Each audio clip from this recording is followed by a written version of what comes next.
C'est une belle journée pour manifester, même si les enjeux sont effrayants, angoissants pour nous, pour nos métiers.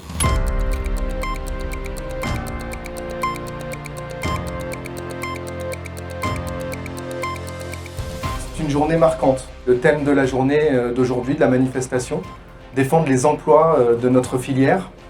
Le temps de cette mobilisation, il est absolument important parce qu'il va montrer au pouvoir politique que nous existons.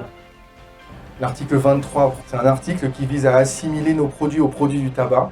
C'est une injustice et c'est un non-sens absolument total. On n'est pas seul, il y a plein d'autres villes en France dans lesquelles des manifestations du même genre sont organisées.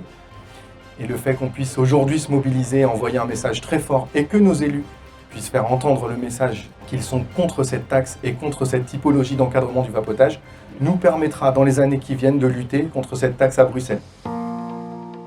Salut, c'est Jean, je suis le patron de FU. On est une entreprise qui fabrique des liquides pour cigarettes électroniques. On s'est créé en 2012 comme beaucoup pour aider les gens à arrêter de fumer. Moi j'étais fumeur et j'ai découvert la vape. Pendant plusieurs années, j'ai aidé les gens qui rentraient dans la boutique et qui souhaitaient arrêter de fumer à devenir non-fumeurs de manière durable. C'est assez injuste qu'on se retrouve traité de la même manière que le mal qu'on essaye de guérir, alors qu'on en est l'antidote. On est tous des anciens fumeurs, hein. Tous ceux qui travaillent dans la vape sont des anciens fumeurs. Et ce qui nous a sorti de ça, c'est la vape. Les médias traitent ce sujet comme un sujet autour d'une taxation, alors qu'en fait c'est bien plus grave que ça. C'est l'article 23 qui est en train de se jouer. Cet article considérait la vape comme un produit du tabac. Équiper un primo-vapoteur, c'est 30 minutes minimum. C'est impossible d'imaginer un buraliste passer 30 minutes avec un primo-vapoteur. Notre association a pu aider à peu près 100 000 personnes. Nous sommes actuellement partenaires de 310 établissements de santé et tout ça avec les dons de la vape. Si demain la vape doit disparaître, mon association disparaîtra. L'article du projet de loi Finances 2026 menace directement l'emploi, la santé publique. 4 millions de vapoteurs qui ont arrêté de fumer grâce à la vape.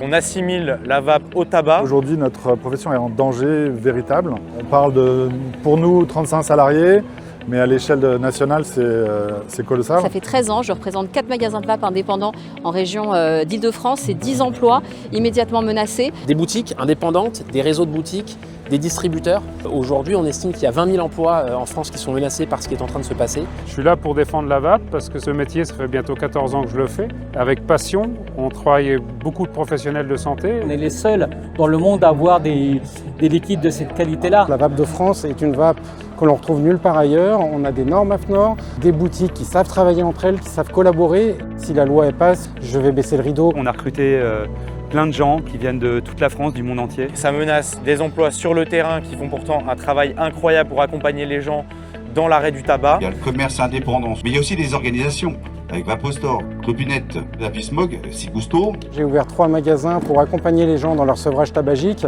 Mon objectif n'est pas de devenir bureau de tabac. Je suis là pour défendre notre métier, nos clients, nos employés. On est là pour dire qu'il ne faut pas tuer la vape, que la France a une filière incroyable. On est bon, on est les meilleurs en Europe, on est les meilleurs dans le monde. De me retrouver à avoir comme seul fournisseur Logista qui me vendent les produits fabriqués par l'industrie du tabac, c'est pas mon métier. Aujourd'hui, si je suis là, c'est pour représenter mon entreprise et la filière, parce que je suis très inquiet. On vient donner de la force à un mouvement qui a commencé il y a quelques semaines, qui ne fait que s'amplifier. Mobilisez vos clients, continuez à être actifs au quotidien, signez la pétition et vos voix pourront compter. Aujourd'hui, c'était une journée importante pour la filière du vapotage indépendant de l'industrie du tabac.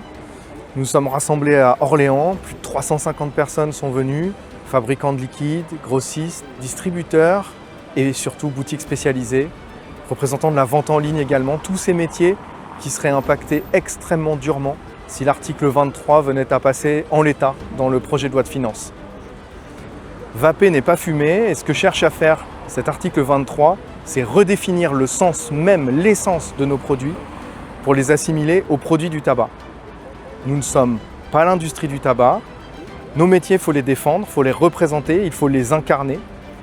Et je répète notre demande, et je la formule aux députés, aux sénateurs qui ont entre leurs mains notre destin.